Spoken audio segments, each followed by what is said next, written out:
A full-scale war with the Houthis has begun in Yemen, and Turkey announced a reverse report before invading Syrian Kurdistan. What sentence did Trump sign on Iran? Why has China tightened sanctions against Iran and Russia? And how Iran is rapidly losing power in the Middle East? This is Ilya Brizhak with you. Let's discuss it. Since the beginning of this year, the Air Force of the coalition of the US, UK, and Israel has entered an active phase to destroy Yemeni Houthi targets. In the last week alone, they have carried out several waves of strikes on more than 50 targets. Authoritative world publications have already announced the international coalition's attacks in Yemen. And Israel reported that dozens of combat aircraft of the Israeli Air Force are involved in attacks on terrorist sites of the Hussein. The Arab Emirates and Saudi Arabia are also involved in military actions. They are providing military bases, as well as support from the south and north, Kurds and Israel's general. A joint and coordinated attack by Israel and the US in Yemen is being carried out for the first time. In addition to the local internal uprising against the Houthis in Ab province, clashes between the Houthis and their opponents are taking place in several parts of the country at once. Media outlets of the legitimate Yemeni government are reporting casualties among both the Houthis and coalition forces. There are reports that communication with a number of senior Houthis in Yemen has been lost. The international coalition has been attacking key strategic sites with UAVs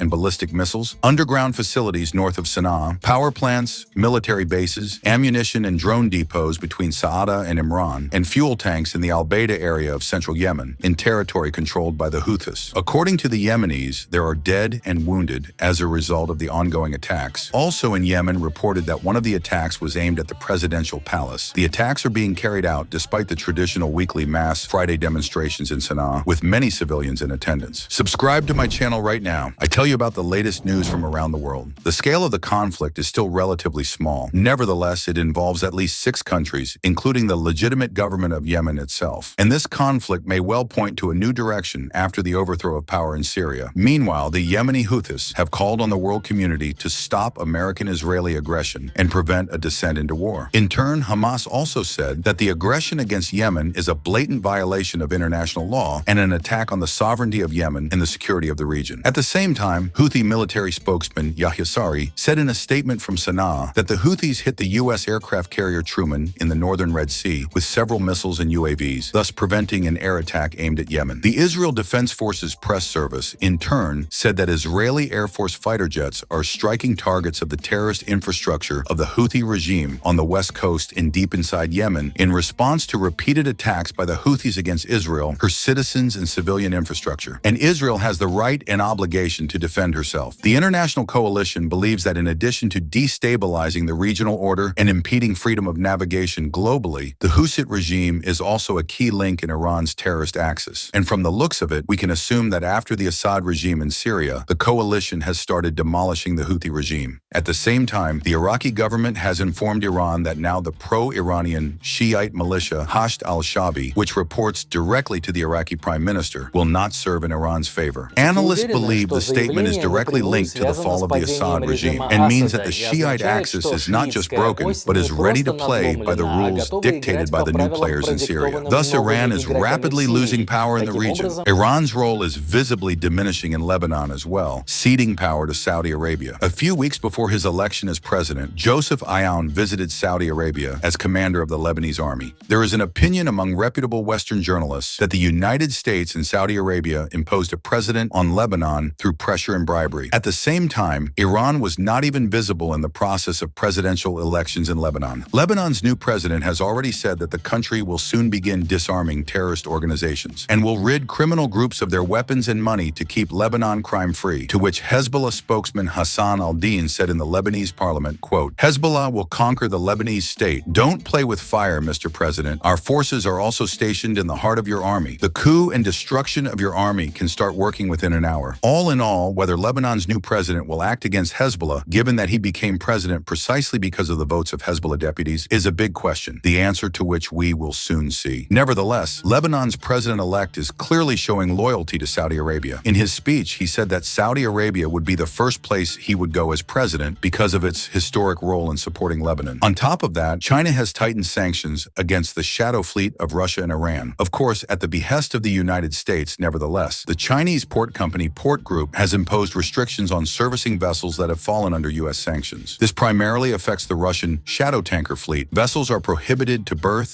unload, and receive other services in ports managed by this company. In addition, the restrictions affect ships that carry oil from Iran and Venezuela to circumvent sanctions, which clearly shows that trade relations with America are first and foremost important for China. Meanwhile, the Turkish newspaper Hürriyet writes that the countdown for the start of the military operation in Syria has begun. The newspaper quotes military sources, according to which the Turkish army has been brought to a state of full combat readiness. It is noted that Ankara no longer intends to negotiate with the militants of the Kurdistan Workers' Party in Syria, and Erdogan has issued an ultimatum. According to the Turkish foreign minister, if the PKK supporters ignore the latest warning issued by the Turkish authorities, the operation will begin immediately. The warning is the complete disarmament of all structures of the PKK and subordination to the new authority of Syria, controlled by Turkey. At the same time, Hakan Fidan stressed that Ankara is ready for any development of events and for all scenarios of liquidation of the PKK terrorist organization, both in Syria and Iraq. Nevertheless, from the point of view of the Kurds themselves, disarmament threatens them with further annihilation by Turkey and Syrian Islamists. This is not unfounded, since the pro-Turkish militants have been constantly attacking the Kurds since they came to power in Syria. According to Al-Ahram, less than a week ago, another fierce battle broke out in Syria between pro-Turkish groups and Kurdish fighters. The battle unfolded in Manbij in the north of the country. The Syrian Observatory for Human Rights says at least 37 people have been killed in the battle between the Syrian Democratic Forces and the pro-Turkish Syrian National Army. The SDF reported that the fighting has jeopardized the Tishrin Dam on the Euphrates, and if it collapses, it would cause a humanitarian disaster of enormous proportions. Earlier, the Turkish government reported that it intends to conduct another operation against Kurdish militants in Syria. At the same time, U.S. Defense Secretary Lloyd Austin said that after overthrowing the government of Bashar al-Assad, the U.S. should keep its forces in Syria under the guise of a big threat from ISIS. In reality, the U.S. is protecting its strategic interests in Syria. France has also joined the United States in the fight against the so-called ISIS. In response, Turkish Foreign Minister Hakan Fidan said Ankara strongly opposes the deployment of a French contingent on the Syrian border. Quote, "Some small European countries are participating in a military operation in Syria under the U.S. umbrella to promote their interests. They will not benefit themselves or the region." End quote. Fidan added that Turkey is only willing to take France seriously if French troops participate in the operation in Syria on their own, regardless of the U.S. Nevertheless, Turkey has started the countdown, and we will soon find out whether the Turks will attack the Kurds under President Trump and how such escalation will turn out for the region. Meanwhile, Trump has sentenced Iran. A member of the Transition Committee of the new Trump administration said that Donald Trump's first day in the White House will see him sign 100 executive orders prepared in advance, 13 of which will focus only on Iran. The official specified that among the decrees will be an entry ban for those who requested a visa to Iran and the preparation of Pentagon military plans for Iran's nuclear program. It follows that the U.S. is seriously concerned about Iran's active development of nuclear weapons, and they want to prevent the Ayatollah's regime from having them. In any case, events are unfolding ambiguously. Stay tuned. Write in the comments what you think about it. Boosty and Patreon for those who want to support the channel.